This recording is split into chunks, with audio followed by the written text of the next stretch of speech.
हाँ जी, good afternoon all of you bachcha party and welcome again to our physics class. और आज हम सॉल्व करने वाले हैं एनसीईआरटी के एक्सरसाइज से। ठीक है, एनसीईआरटी के एक्सरसाइज कंप्लीट करनी है आज हम लोगों ने। चलो जी स्टार्ट करते हैं। लास्ट न्यूमेरिकल मैंने लिया सबसे पहले। ठीक है, देखिए लास्ट न्यूमेरिकल क्या है, किस तरह से हम इसको सॉल्व करेंगे। लास्ट न्यूमेरिकल की स्टेटमेंट पढ़ लीजिए बच्चों आप।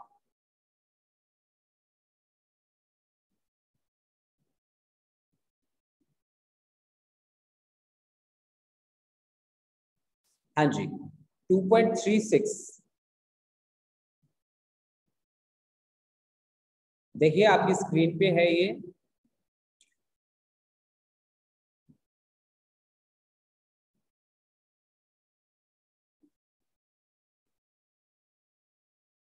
हाँ जी, answer the following.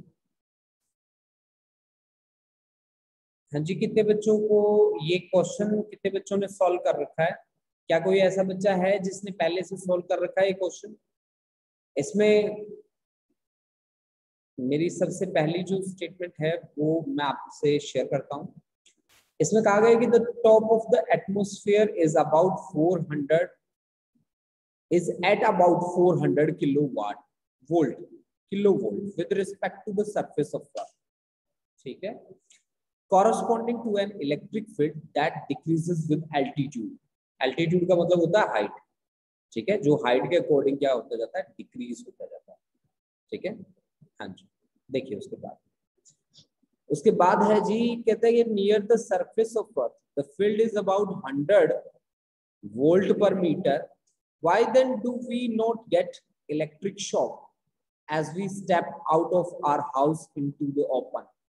Assume the house to be a steel case so that there is no electric field inside. अच्छा, देखो भाई क्या बात करी है इसने कि एक तो इसमें ये बात कही गई है कि inside a conductor net electric field is always zero.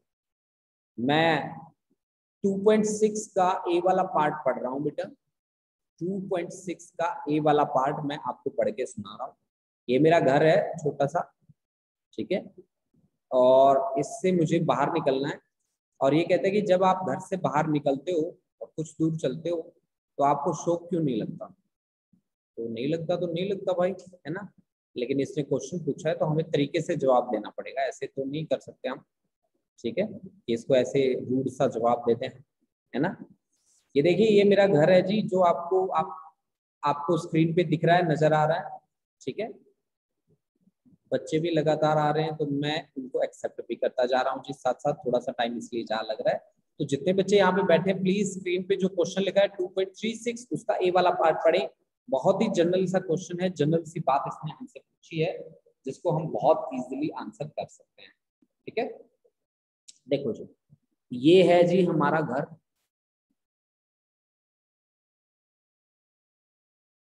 अब इसने क्या कहा कि the top of atmosphere is at about 400 kilovolt, okay, with respect to the surface of earth. ठीक है जी, corresponding to an electric field that decreases with the altitude. मतलब altitude का मीनिंग है यहाँ पे height above the surface of earth. Near the surface of earth the field is about 100 volt per metre. Why then do we not get an electric shock as we step out from our house into the open? मतलब मैं यहां से निकल के जैसे ही घर से मैं बाहर निकला ऐसे, तो बाहर निकलते ही इसने कहा कि मुझे शॉक क्यों नहीं लगा। ठीक है, इसने कहा कि मुझे शॉक क्यों नहीं लगता। ठीक है, तो अब देखो इस बात का तो बहुत सिंपल सा आंसर है कि हम जो हैं वो हम किसकी तरह बिहेव करते हैं, कंडक्टर की तरह बिहेव करते हैं। ठीक है, हम कंडक्टर की तरह बिहेव करते हैं और अर्थ को हम किस पे लेते हैं, नेगेटिव पोटेंशियल पे लेते हैं, है ना जी, नेगेटिव पोटेंशियल पे लेते हैं। तो चार्जेस का जो फ्लो है वो कहाँ से कहाँ होता है, हायर टू लोअर हो जाता है फ्लो। कंडक्टिंग तो है ही हम, तो हमसे फ्लो हो जाता है।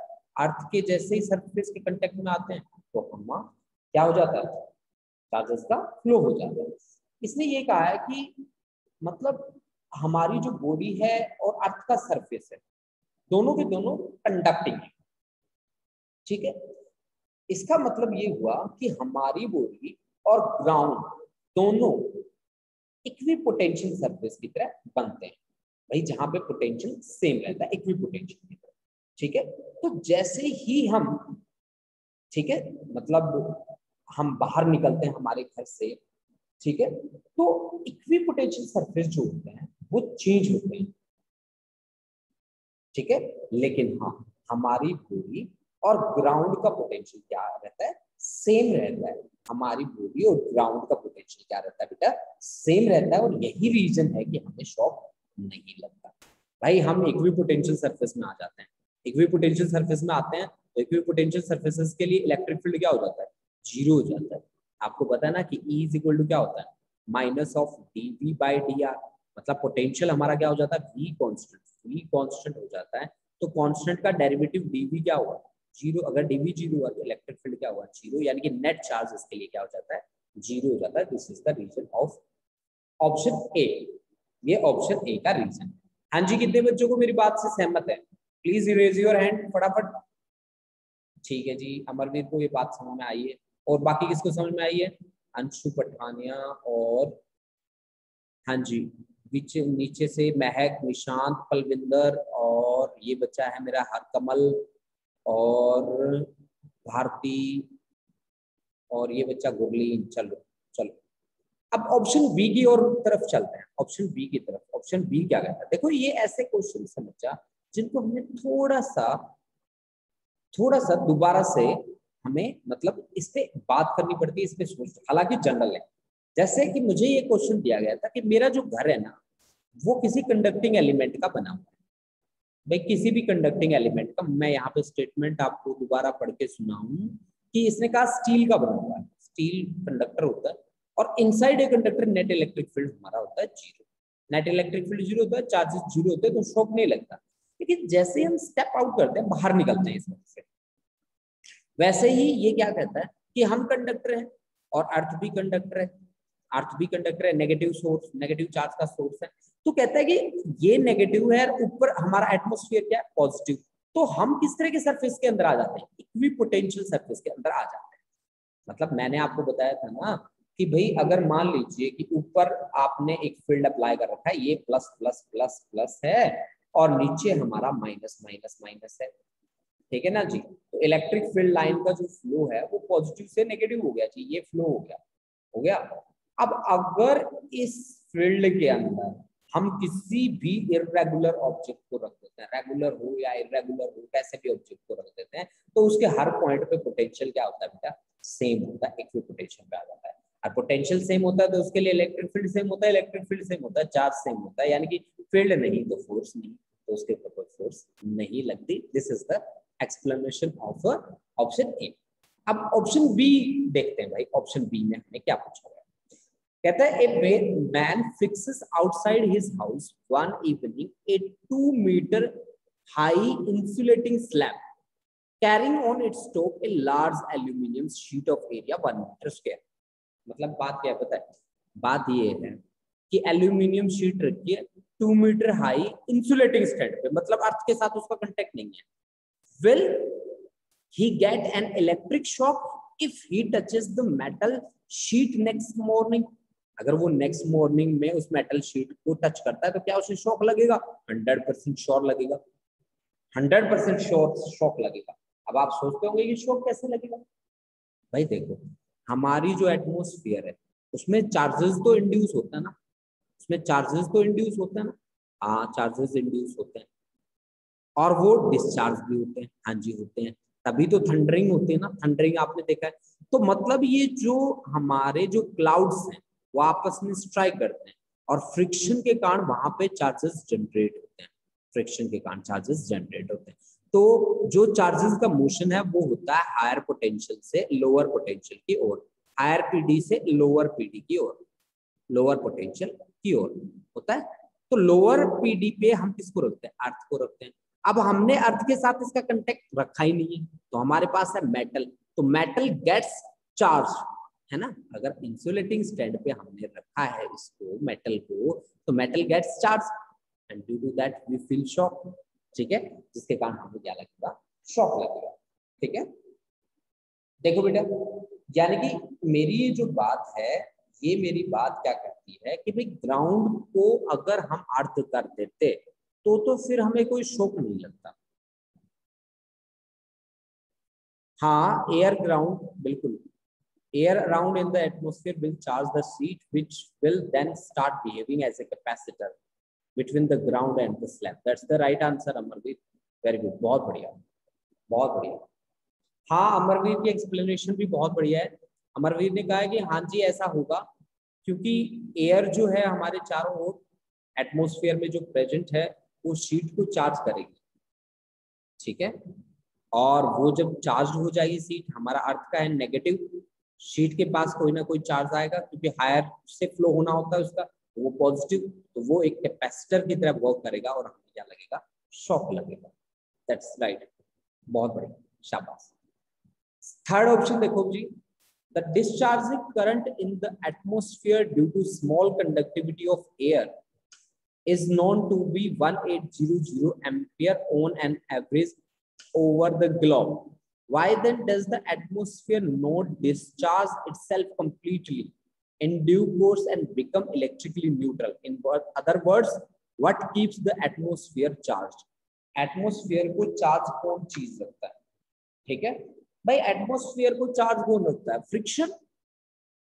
भाई आप थंडरिंग की बात करते हैं, है ना, लाइटनिंग की बात करते हैं, तो ये सब किसके कारण है? फ्रिक्शन। मतलब जो पार्टिकल प्रेजेंट है उनके बीच भी फ्रिक्शन फ्रिक्शन होता है, फ्रिक्शन के कारण चार्जेस इंड्यूस होते हैं, है ना। और क्लाउड्स में भी फ्रिक्शन होता है, ठीक है, एयर रेजिस्टेंस भी होता है। तो ये जो फ्रिक्शन वाला वर्ड है ना, आई थिंक ये इसका राइट आंसर बनना चाहिए। आप लोग क्या कहते हैं?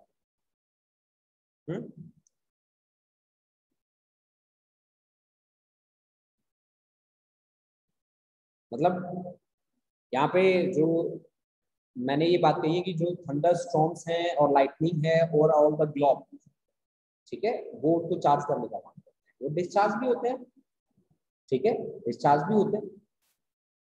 और चार्जिंग और डिस्चार्जिंग उनका इक्विलिब्रियम में चलता रहता है, तो हम कहते हैं कि वो चार्ज होते रहते हैं, है ना जी। तो आप सभी इस ऑप्शन को देखो बेटा, ये जो ऑप्शन मैं आपको बता रहा हूँ, ये सारी की सारी जो बातें मैं आपके साथ डिस्कस कर रहा हूँ, ये सारी की सारी थिंक आपको सोचने वाली बातें हैं, ठीक है। आप सोचेंगे इनमें कि एक्चुअल में क्या होता है, ठीक है ना।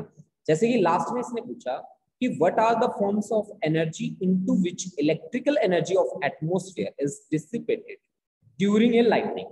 What are the forms of energy? Energy की कौन कौन सी फॉर्म होती है, ठीक है। साउंड फॉर्म होती है, हीट भी फॉर्म होती है, बिल्कुल सही बात है, अमरदीप का आंसर आ गया, ठीक है।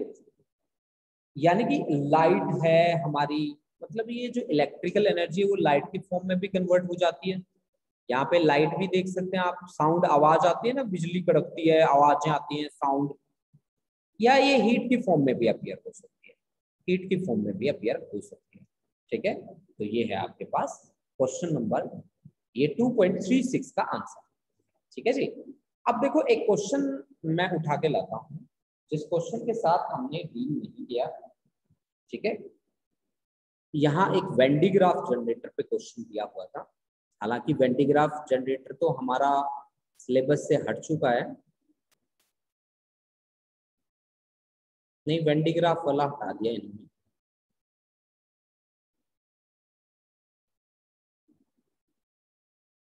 हाँ जी, मैं 33 क्वेश्चन नंबर 33 आपको सोल्व करवाने वाला हूँ बच्चा पार्टी।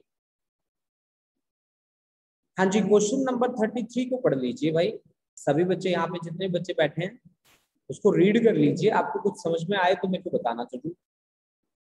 33, क्वेश्चन नंबर 33, तब तक मैं बोर्ड बना लेता हूँ आप लोगों के लिए।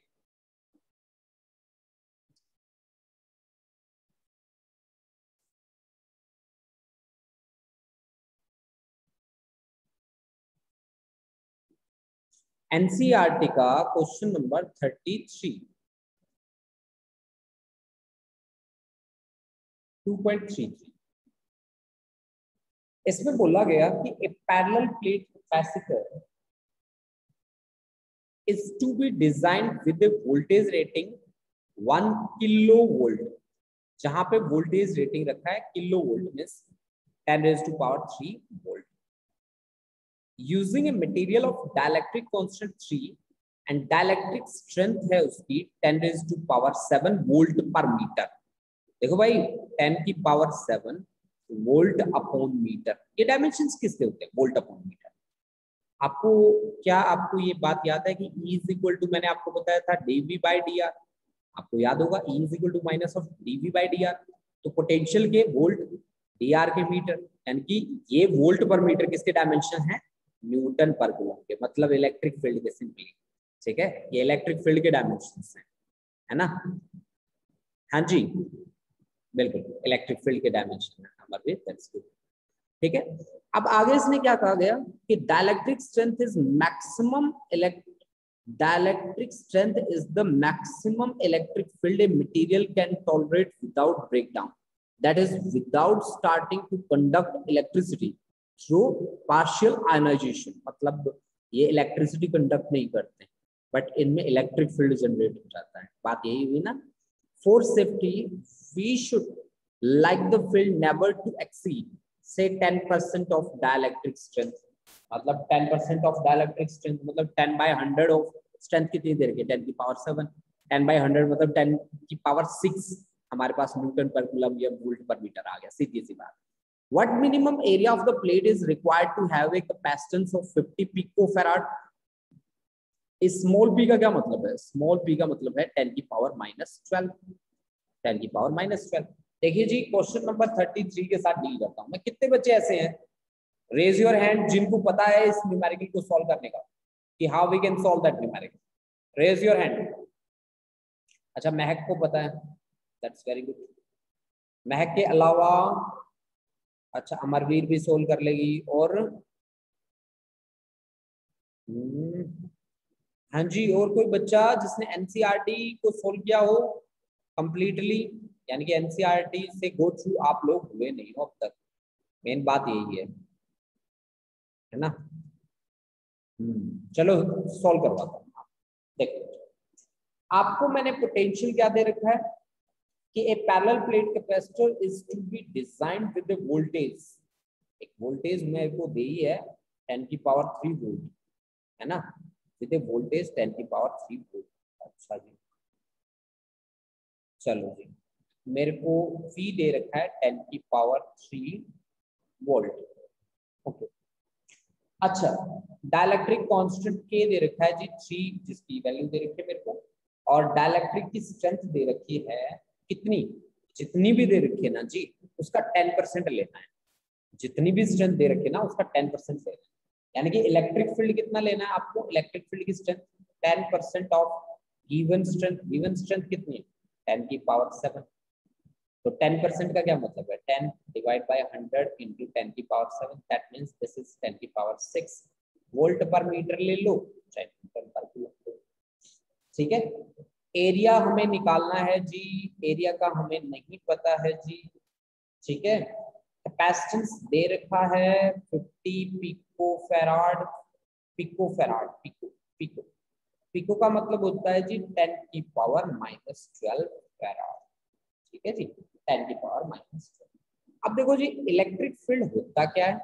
इलेक्ट्रिक फील्ड का मैग्नीट्यूड अगर मैं देखूं तो पोटेंशियल पर यूनिट लेंथ के बराबर होता है, और पोटेंशियल मेरा दिया है 10 की पावर 3, और जो सेपरेशन है बिटवीन द प्लेट्स, ठीक है, वो मेरे पास नहीं है, और इलेक्ट्रिक फील्ड तो है, हाँ जी ये तो है 10 की पावर 6। तो D यहाँ से एक्चुअली आ जाएगा, तो D की वैल्यू आ जाएगी जी 10 की पावर 3 डिवाइड बाई 10 की पावर 6, दिस इज 10 की पावर -3 मीटर, 1 mm के इक्वल आ जाएगा। अब देखो कैपेसिटेंस क्या होता है? वैसे एयर में कैपेसिटेंस होता है एप्सिलॉन नॉट A/d ना। अब आपने डाइलेक्ट्रिक रखा तो K into epsilon not A/d ना, बिल्कुल। तो यहाँ से मेरे को कैपेसिटेंस कितना रिक्वायरमेंट है? मेरे को 50 इंटू 10 की पावर -12 ऑफ कोर्स। तो दिस इज K की वैल्यू है 3, एप्सिलॉन नॉट की वैल्यू होती है 8.85 इंटू 10 की पावर -12। एरिया हमें निकालना है D, मुझे 10 की पावर -3 गिवन है, तो ये यहाँ पे आया 50 इंटू 10 की पावर -12 इंटू 10 की पावर -3, है ना? तो ये इधर इधर चला गया ना, ठीक है जी। तो 50 इंटू 10⁻⁻15 इधर आएगा तो 10⁻+12 हो जाएगा और डिवीजन में चला जाएगा 3 और यहाँ पे 9, this is equal to area, है ना। तो फिर आपके पास ये 10 से लगभग ये 10 कैंसिल हो जाएगा, ठीक है जी। और ये बन जाएगा आपका पास 10⁻³ into 5 divide by 3 that is equal to area, है ना जी। तो ये बन गया जी 3 1 जा 3, 3 6 जा 18, तो 1.7 इंटू 10⁻³ मीटर स्क्वायर के इक्वल बन गया क्या, एरिया। तो एरिया की वैल्यू मैंने आपके सामने रख दी। हाँ जी, अमरवीर और महक का आंसर आ चुका था, ठीक है, ठीक है बच्चा, बिल्कुल, है ना। तो यानी कि 1.7 इंटू 10⁻³ ये आपका आंसर आ, ठीक है जी। अच्छा, ये न्यूमेरिकल कितने बच्चों को समझ में आया भाई, कितने बच्चों को समझ में आया, प्लीज फटाफट से आंसर कीजिए, प्लीज फटाफट से आंसर कीजिए।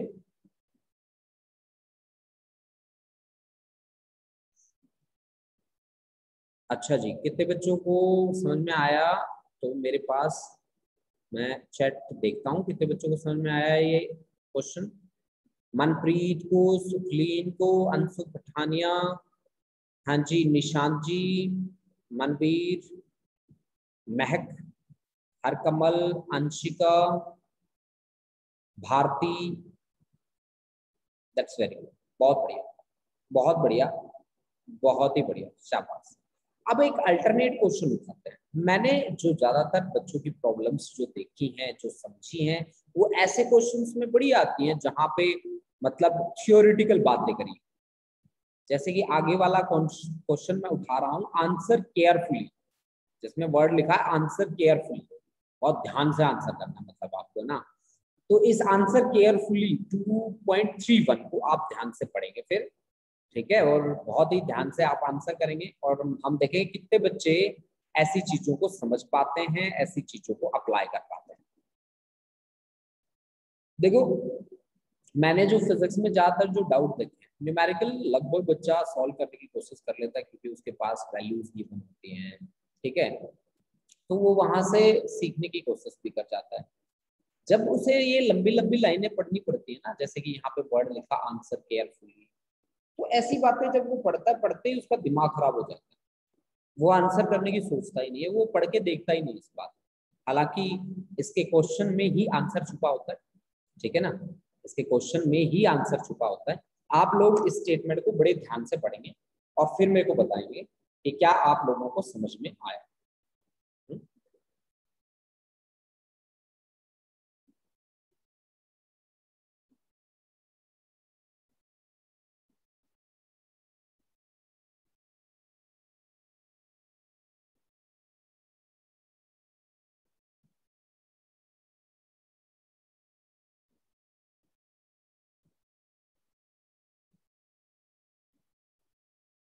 हाँ जी,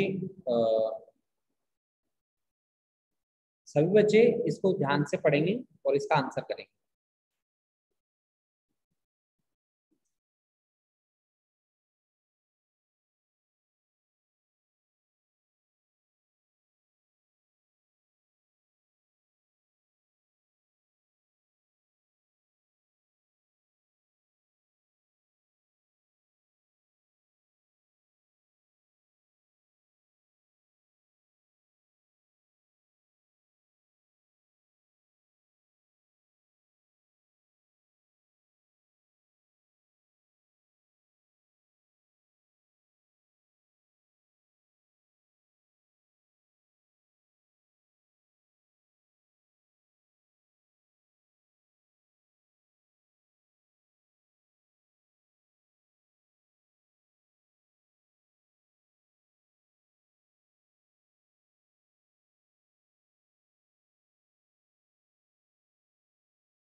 हाँ जी बच्चा। अच्छा, मेरे पास अमरवीर का आंसर आ गया है, मैं इस क्वेश्चन को पढ़ता हूँ। ठीक है जी, और किसका आंसर आया मैं चेक कर लेता हूँ जी। सुखलीन का आंसर आया है, दैट्स वेरी गुड।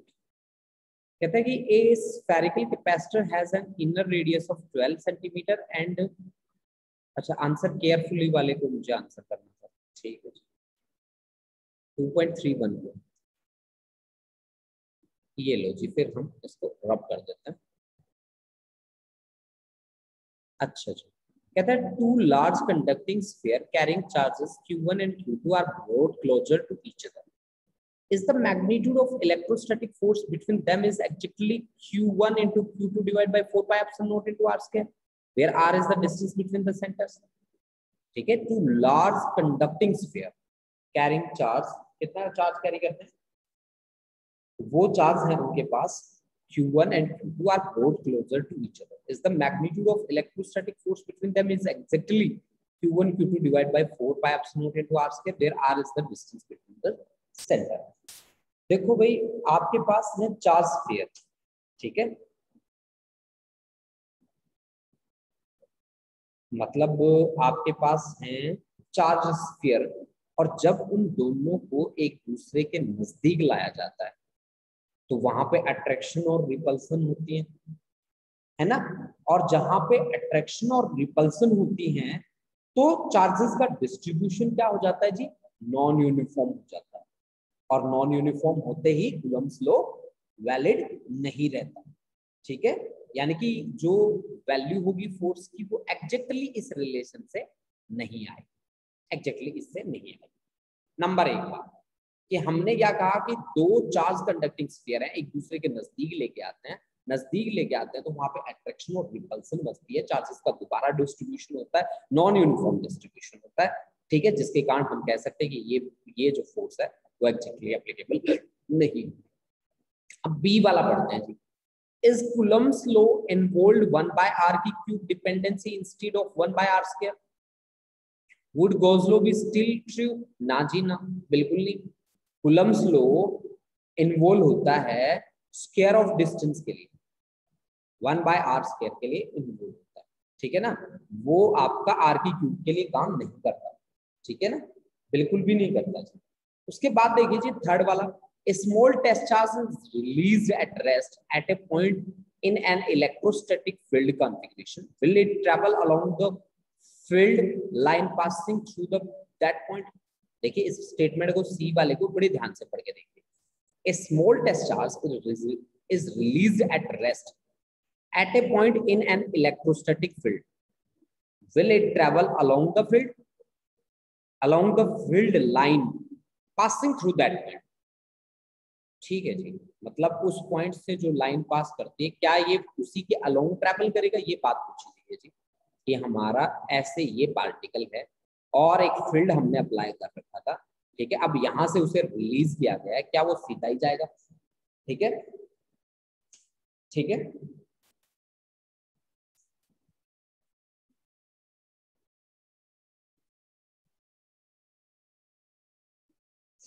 देखो जी हमने क्या बात करी कि मान लीजिए ये चार्ज पार्टिकल है क्यू, इसके ऊपर फोर्स लगती है क्यू ई के बराबर, और फोर्स होती है जी मास इनटू एक्सेलरेशन, यानी कि एक्सेलरेशन उसका होगा क्यू ई बाय एम के।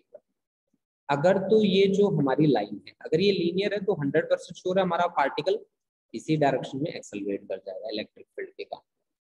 नॉन लीनियर है तो नॉन लीनियर हो जाएगा, ठीक है, लीनियर है तो लीनियर डायरेक्शन में एक्सेलरेट कर जाएगा, ठीक है जी, लीनियर डायरेक्शन में एक्सेलरेट कर जाएगा। अब देखो G D, what is the work done by the field of A nucleus, by the field of a nucleus in complete circular orbit of an electron. What is the work done? Work done हमने निकाला, ठीक है। अब देखो दूसरा, what is the work done by the field of a nucleus in a complete circular orbit of electron? What if the orbit is elliptical? अगर orbit हमारा elliptical होगा तो हमारी कैसी बात रहेगी? देखो जी मैं आपको एक बात बताता हूँ, बड़ी ध्यान से सुनना आप। मेरा ये न्यूक्लियस है जी, न्यूक्लियस के चारों तरफ ज्यादातर जो स्पेस होता है ना वो एम्प्टी होता है, आप कहते हो, कि 10 की पावर 5 जो होता है ना, इतना होता है एम्प्टी स्पेस, 10 की पावर 5 मीटर इतना एम्प्टी होता है। और इसके चारों ओर आप कहते हो कि इलेक्ट्रॉन रिवॉल्व करते हैं ऐसे। मान लीजिए मैंने आपको ऐसे दिया, ये थोड़ा यहाँ मैंने ये बात आपको दे दी, ये हम मानते हैं उसका पाथ कैसा, सर्कुलर लाइक हम मानते हैं, ठीक है जी। ये मेरा पाथ है और यहाँ पे मेरा इलेक्ट्रॉन क्या कर रहा है, मूव कर रहा है जी, ठीक है ना, इलेक्ट्रॉन की मूवमेंट है जी यहाँ पे, ठीक है। अब देखो भाई, आपके पास इसके ऊपर चार्ज है जी Zt और इनके बीच अगर सेपरेशन है R, ठीक है, तो वर्क डन हमारा किसके इक्वल होता है, वर्क डन होता है जी पोटेंशियल के बराबर, और पोटेंशियल होता है जी Q1 Q2 divide by R और इनटू इलेक्ट्रिक कांस्टेंट A के बराबर। तो अगर एक्चुअल में वर्क डन आपने देखना है या एनर्जी आपने देखनी है, तो ये हो गया जी Ze इंटू E और डिवाइड बाय रेडियस R के बराबर विद नेगेटिव साइन, ठीक है, क्योंकि ये अट्रैक्टिव होता है।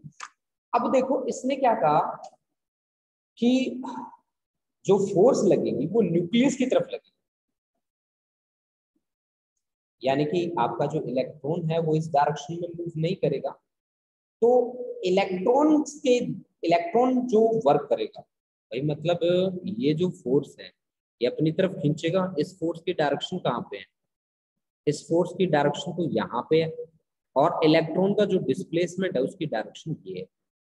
तो इलेक्ट्रॉन के ऊपर लगने वाली फोर्स और इलेक्ट्रॉन के ऊपर लगने वाला इलेक्ट्रॉन का जो डिस्प्लेसमेंट है, उन दोनों के बीच एंगल कितना हुआ, 90 डिग्री हुआ। तो 90 डिग्री एंगल होते ही इसके लिए वर्क डन क्या हो जाएगा, 0। इलेक्ट्रॉन के लिए वर्क डन क्या हो जाएगा, 0। यानी कि इलेक्ट्रॉन की कोई एनर्जी यूटिलाइज नहीं होगी। लेकिन हाँ, अगर बात करी जाए कि इलेक्ट्रॉन और इनके बीच में कितनी एनर्जी है, तो ये तो भाई इतनी एनर्जी है, Ze² divide by R with के आपका इलेक्ट्रिक कांस्टेंट है। मतलब आपकी जो एनर्जी होती है ना बेटा, न्यूक्लियस और इलेक्ट्रॉन के बीच जो अट्रैक्टिव फोर्स या जो एनर्जी होती है जिसको हम बोलते हैं इलेक्ट्रोस्टैटिक पोटेंशियल एनर्जी, वो होती है बेटा Ze² बाय R के इक्वल।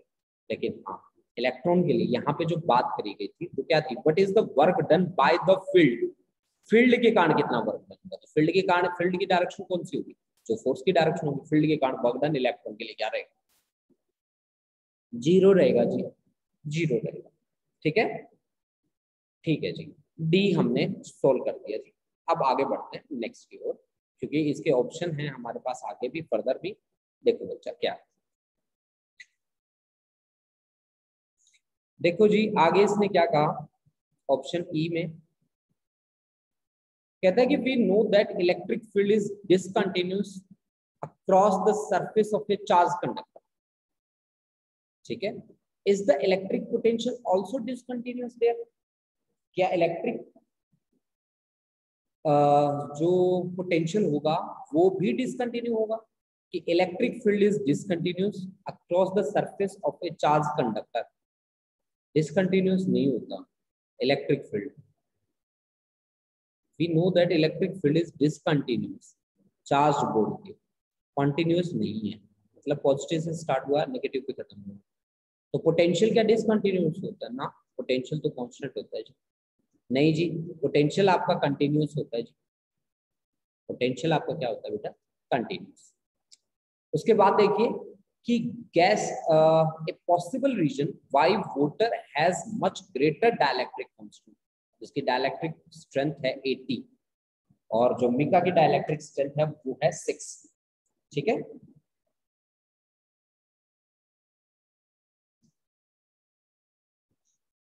देखो भाई, हमने ये बात को बोली है कि उसका जो डाइलेक्ट्रिक कांस्टेंट है वो है 80 और मिका का डाइलेक्ट्रिक कांस्टेंट है 6। इसका क्या रीजन हो सकता है, इसका सबसे बड़ा रीजन ये होता है कि हमने बात करी है जी वोटर की, वोटर की होती है जी इरेगुलर शेप, इरेगुलर शेप होती है तो उसकी डायपोल मोमेंट एग्जिस्ट कर सकती है, उसकी डायपोल मोमेंट अगर एग्जिस्ट कर सकती है तो उसकी डाइलेक्ट्रिक स्ट्रेंथ भी क्या होगी, ज्यादा होगी। तो ये हम रीजन लिख सकते हैं वैसे इसका, ठीक है। हम यहाँ पे जो मेंशन है वो रीजन मैं आपको फिर से बताया भी दे देता हूँ, कि कहता है कि molecule of water in its normal state has an unsymmetrical shape and therefore it has a permanent dipole, जिसकी हमने बात करी थी। इसका परमानेंट क्या मिलेगा, डायपोल मोमेंट मिलेगा, इसके कारण इसकी स्ट्रेंथ भी आपको क्या मिलेगी बेटा, ज्यादा मिलने वाली। ठीक है ना जी।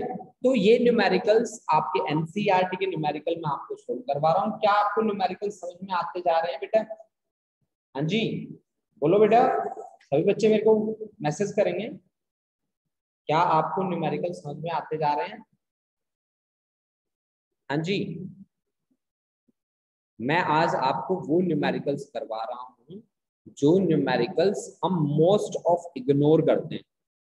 ठीक है, मैं आपको क्लियर बात बता दूं कि ये न्यूमेरिकल ज्यादातर हम न्यूमेरिक इग्नोर करके चलते हैं। हम कहते हैं नहीं जी ये हम नहीं कर रहे।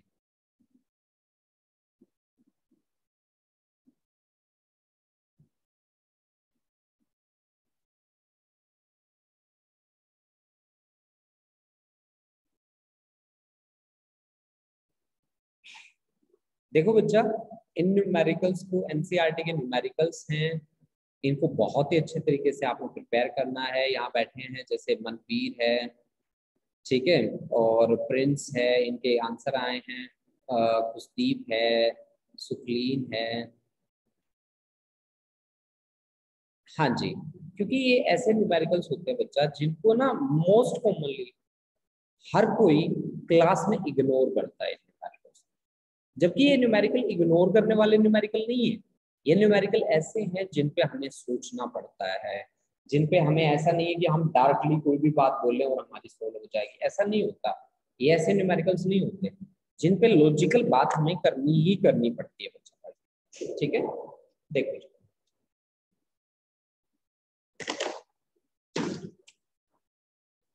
देखो जी, हमने ए 4 microfarad capacitor is charged, microfarad है भाई, by a 200 volt supply, by a 200 volt supply.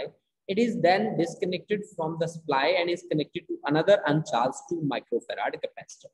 How much electrostatic energy of first capacitor is lost in the form of heat or electromagnetic radiation? ठीक है, हीट और electromagnetic radiation. देखो बच्चा, आपके पास पहले capacitor का कैपेसिटेंस दे रखा था 4 माइक्रोफेराड। सही बात है, माइक्रो का मतलब आप सभी को पता है 4 इंटू 10⁻⁻⁶ फेराड। ठीक है जी, 4 into 10⁻⁻⁶ farad.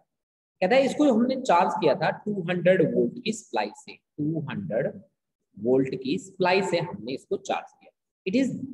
it is then disconnected from the supply and is connected to another uncharged 2 microfarad capacitor। यानी कि हमने क्या काम किया जी, उसको किससे कनेक्ट किया? C2 से कनेक्ट किया जिसके पास है 2 microfarad capacitance. How much electrostatic energy is lost? आपको वो फॉर्मूला तो याद होगा जी कि delta U is equal to C1 C2 divide by C1 plus C2 into 2 और V1 माइनस V2 का क्या होल स्क्वायर। यही था क्या फॉर्मूला? तो C1 है आपके पास 4 और C2 है 2, माइक्रो माइक्रो 10⁻⁻⁶ -12 और इंटू 2 4 प्लस 2 यानी कि 6 10⁻⁻⁶ और V1 है आपका 200 और दूसरे को हमने चार्ज किया नहीं, इसका होल स्क्वायर। तो ये बन गया जी आपका 2 से 2 कैंसिल हो गया और ये 2 3 जा 6 2 2 जा 4, तो 2 इंटू 10⁻⁻⁶ डिवाइड बाई 3 और 2 2 जा 4 इंटू 10⁻⁴ 4 2 जा 8 8 बाई 3 इंटू 10⁻⁻²। ठीक है जी, तो ये बच गया आपके पास 2.67 आता है इसका और 10⁻⁻²। क्या बेटा? इतना एनर्जी ट्रांसफर हुआ है। हमारा फॉर्मूला डायरेक्ट याद रखिए आप, अगर डायरेक्ट फॉर्मूला याद है तो आप बहुत इजीली इन न्यूमेरिकल के साथ डील कर जाओगे। यानी कि 27 क्वेश्चन नंबर 27 भी हमने सॉल्व कर लिया। ठीक है जी, अब देखो उसके ऊपर क्या है, ये न्यूमेरिकल कैसा है 2.26 देख लेते हैं। The plates of A parallel plate capacitor have an area 90 centimetre square each and are separated by 2.5 mm. The capacitor is charged by connecting it to a 400 volt supply. How much electrostatic energy is stored by the capacitor? तो half CV square, सीधी सी बात है, half CV square। भाई इसका जो answer है 26 के ए part का answer है 2.26 के ए का जो आंसर है वो है बेटा आपका हाफ सी बी स्क्वायर। अब सी कैपेसिटेंस की क्या वैल्यू होती है? कैपेसिटेंस की वैल्यू होती है जी epsilon not A by D और into V square. Epsilon not A by D into V square, है ना जी। तो ठीक है, फिर आपके पास एप्सिलॉन नॉट की वैल्यू है 8.85 इंटू 10⁻⁻12, ठीक है, -12। अच्छा, एरिया कितना दे रखा है? 90 सेंटीमीटर, तो 90 into 10⁻⁻4 metre square divide by separation है 2.5 mm, तो 2.5 इंटू 10⁻⁻3, ठीक है जी। और are separated charge by it 400 volt, यानी कि 1600 और 2 जीरो, तो जी ये हो गया 20 के। सोल्व कर लो जी, आपके पास एनर्जी आ गई, है ना। अब कहते हैं कि view this energy as stored in the electrostatic field between the plates and obtain the energy per unit volume, hence arrive at a relation between u and the magnetic field. देखो भाई, मेरे को तो सीधा सा पता है, इलेक्ट्रिकल एनर्जी डेंसिटी जो होती है ना, वो होती है half epsilon not into e square, और जो ई होता है वो होता है E is equal to V by d, potential divide by separation, E is equal to V by d, ठीक है। तो V by d is equal to E, आपके पास वैल्यू आ जाएगी जी, V भी आपको गिवन है, T भी आपको गिवन है, तो आपके पास UE की वैल्यू भी यहाँ पे आ जाएगी। आप बहुत सिंपली निकाल सकते हैं, एप्सिलॉन नॉट की वैल्यू रखेंगे 8.85 इंटू 10⁻⁻12, E की वैल्यू V बाय डी से, V आपने पोटेंशियल कितना दिया था? पोटेंशियल दिया था 400, और सेपरेशन था आपके पास कितना? सेपरेशन 2.5 mm, 2.5 इंटू 10⁻⁻3, तो ये बन गया जी आपके पास 40 इंटू 10 की पावर, लिख देता हूँ 4 डिवाइड बाई 25, ठीक है। तो क्या सोल्व हो रहा है क्या इससे? नहीं हो रहा जी। 25 बन जा 25, और 25 6 जा तो 10 की पावर 4, यानी कि 16 इंटू 10 की पावर 3, ठीक है। ये इलेक्ट्रिक फील्ड है, एप्सिलॉन नॉट की वैल्यू रखो, सोल्व कर लो, हो जाएगा सब। हाँ जी, 26 और 27 क्या आपको समझ में आया बेटा? ये दोनों के दोनों न्यूमेरिकल। बच्चों की स्ट्रेंथ लगातार घटती जा रही है भाई, न्यूमेरिकल करने में बहुत कम इंटरेस्टेड है बच्चे। नहीं बेटा, ऐसा मत करो, न्यूमेरिकल ज्यादा से ज्यादा ट्राई करके देखो बच्चा, और जब आपको न्यूमेरिकल करने का मौका मिल रहा है तो उसको छोड़ना नहीं है बच्चा, ठीक है। अपने आप से भी मेरे साथ लगे रहो, ठीक है। एनसीईआरटी एक्सरसाइज मैंने ओपन कर रखी है, अपनी एनसीईआरटी की बुक निकालो और उससे फटाफट मेरे साथ लग के न्यूमेरिकल करो बच्चा। जितने ज्यादा न्यूमेरिकल आप करोगे इस क्लास में, उतना ही ज्यादा कॉन्फिडेंस आपका बनता जाएगा। अब ऊपर वाला न्यूमेरिकल करते हैं, ठीक है। बहुत ही इंटरेस्टिंग न्यूमेरिकल है बच्चा। और देखो बच्चा, जब तक आप एनसीईआरटी में महारत हासिल नहीं करते तब तक आप ये मान के चलिए कि आगे फर्दर जो आपके न्यूमेरिकल्स होते हैं उनमें भी आप बहुत अच्छा नहीं कर पाते, ठीक है। देखो जी, आपको ये कैपेसिटर गिवन है, आपको मैं बता दूं कि आपको ये कैपेसिटर जो यहाँ पे अरेंजमेंट है कैपेसिटर्स का, ये गिवन है। इसके साथ आपको काम करना है। क्या काम करना है? चलो जी हम स्टार्ट करेंगे। देखो कैसे आपको काम करना है, और यहाँ पे क्या क्या प्रेजेंटेशन आपको देनी पड़ेगी, किस तरह से देनी पड़ेगी, ये देख लीजिए। ये हमें देखो, इस न्यूमेरिकल को बहुत ही अच्छी तरीके से सॉल्व करेंगे भाई हम लोग, ठीक है। एनसीईआरटी का न्यूमेरिकल है, इस नाम की भी इसकी बहुत रिस्पेक्ट बनती है, तो अगर रिस्पेक्ट बनती है तो काम कर शुरू करते हैं। देखो जी, जो हमसे जो हम चीजें निकालेंगे वो चीजें हम, ठीक है, वो चीजें हम, हाँ यहाँ पे जो हम काम कर सकते हैं वो हर काम हम यहाँ पे जरूर करेंगे, ठीक है जी। देखो सबसे पहले मेरे को ये 200, ये 200 दोनों के दोनों सीरीज में दिख रहे हैं। अगर दोनों के दोनों मेरे को सीरीज में दिख रहे हैं, ठीक है, तो मैं इनको क्या कर लेता हूँ, इनका रिजल्टेंट निकाल लेता हूँ। सीरीज में रिजल्टेंट कैसे निकालते हैं? सीरीज में आपका रिजल्टेंट आएगा C2 C3 divide by C2 plus C3, सही बात है। तो 200 इंटू 200 और 10 की पावर -12 इंटू 10 की पावर -12, और C2 प्लस C3 मतलब 400 इंटू 10 की पावर -12, तो 10 की पावर -12 2 2 जा 4, यानी कि यह आपका आ गया 100 इंटू 10 की पावर -12, यानी कि 100 10⁻⁻12 का मतलब होता है पिको, कैपेसिटेंस की यूनिट होती है फैराड, तो पिको फैराड। सही बात है, बिल्कुल सही बात। यानी कि अब आपके पास कुछ इस तरह का अरेंजमेंट बन चुका है। देखिए जी,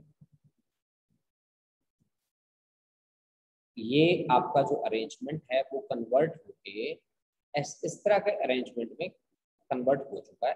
देखिए जी, यहाँ पे एक कैपेसिटर आपके पास आ गया है रिजल्टेंट के लिए।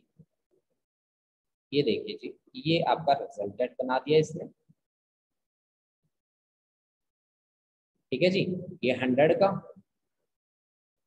ये यहाँ पे भी 100 का, और यहाँ पे भी 100 का, और यहाँ पे एक बैटरी लगी हुई है जी, यहाँ पे ये प्लस और ये माइनस, ये माइनस, ये 300 वोल्ट की बैटरी है। ठीक है जी, एक तो मेरे पास आंसर आया किसी बच्चे का, रिजल्टेंट 200/3, दैट्स वेरी गुड। ये देखो बेटा 100 पिको फैराड, ये भी 100 पिको फैराड है बच्चा, और ये है आपके पास 100 पिको फैराड। ये आपका C डैश आया है, C2 और C3 से पहला रिजल्ट है, इसको हमने मान रखा है C1 और इसको हमने मान रखा है C। अब C डैश और C4, C1 अगर आप ध्यान से तो दोनों के दोनों इसमें है पैरेलल में। पैरेलल में क्या होता है, डायरेक्ट सम होता है। तो डायरेक्ट सम होने के बाद मेरे पास जो रिजल्टेंट बन के आएगा वो कुछ इस तरह से आएगा कि यहाँ पे एक आ गया मेरे पास, और दूसरा जो है वो C4 है, तो C4 यहाँ पे लगा है, और इन दोनों के बीच में लगी है मेरी एक बैटरी, इन दोनों के बीच में लगी है मेरी बैटरी। ये देखो बच्चा पार्टी, ये प्लस और ये है बेटा माइनस, और ये है जी 300 वोल्ट। ये मेरी 100 दोनों के दोनों पैरेलल में, तो 100 कितना होगा, 200 पिको फैराड। ये C4 है जी 100 पिको फैराड। अब इस वायर को अगर मैं सीधा कर लूं ऐसे, तो एक कैपेसिटर यहाँ लगा मिलता है मेरे को, और एक कैपेसिटर यहाँ लगा मिलता है मेरे को, और पोटेंशियल दिया है मेरा इसके लिए कितना, 300 वोल्ट। ठीक है, जिसमें इसका कैपेसिटेंस बनता है कितना, 200 पिको फैराड, और दूसरे का बनता है 100 पिको फैराड। दोनों के दोनों सीरीज में है, और सीरीज के लिए माँ वाला फॉर्मूला लगता है, तो 200 इंटू 100 पिको होता है 10⁻⁻12 इंटू 10⁻⁻12 डिवाइड बाय 200 प्लस 100, यानी कि 300 पिको, पिको का मतलब 10⁻⁻12, -12 दो जीरो, यानी कि 200/3 पिको फैराड। ये आपका रिजल्टेंट कैपेसिटेंस आ गया पूरे अरेंजमेंट का। अब ये 300 वोल्ट सप्लाई है, पूरा रिजल्टेंट ये आया, तो कैपेसिटेंस ये आया C, और ये V है, तो Q आ जाएगा यहाँ से, तो Q is equal to C into V। तो C कितना, 200/3 पिको, और वो 300। ठीक है ना, तो 3 से 3 गया, और ये बन गया आपका 200, तो यानी कि आपका 20,000 बोल देते हैं आप इसको, और इंटू 10⁻⁻12 है ना। तो आप इसको लिख दीजिए कि 4 जीरो हटाएंगे तो 2 इंटू 10⁻⁻8 कूलम चार्ज आएगा, है ना। तो Q is equal to 2 into 10⁻⁻8 coulomb charge आएगा। तो इसके लिए कैपेसिटेंस पोटेंशियल आपको पता ना, सीरीज में इसके लिए V1 पोटेंशियल होगा, इसके लिए V2 पोटेंशियल होगा। तो V1 का वैल्यू कितना आएगा, V is equal to Q is equal to C into V, तो V is equal to Q by C, तो चार्ज तो सेम फ्लो करेगा, 2 इंटू 10⁻⁻8, और कैपेसिटेंस कितना है 200 पिको फैराड। पिको का मतलब होता है 10⁻⁻12, यानी कि 2 से 2 कैंसिल हो गया। ठीक है जी, और 10⁻⁻10 तो 10⁻2, यानी कि 100 आ गया जी इसके लिए 100 वोल्ट आ गया जी। तो दूसरे के लिए कितना आएगा, ऑफ कोर्स 200 वोल्ट, 200 वोल्ट आ जाएगा ना।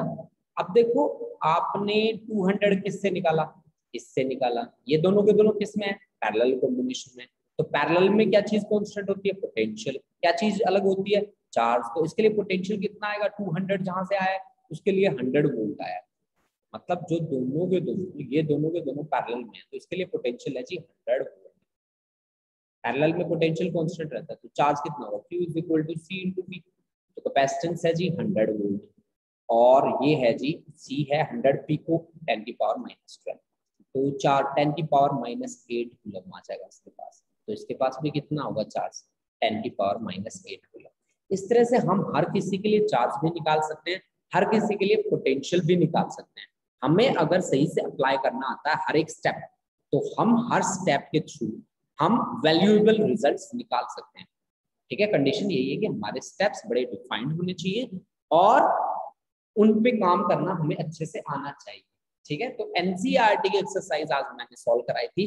प्लीज स्टूडेंट्स आप एक बार गो थ्रू हो जाना, जो जो आपके डाउट्स आते हैं प्लीज आप मेरे को बताना कि सर एनसीईआरटी में हमारे ये डाउट्स हैं, ताकि हम उन डाउट्स पे बहुत ही अच्छे तरीके से काम कर सकें।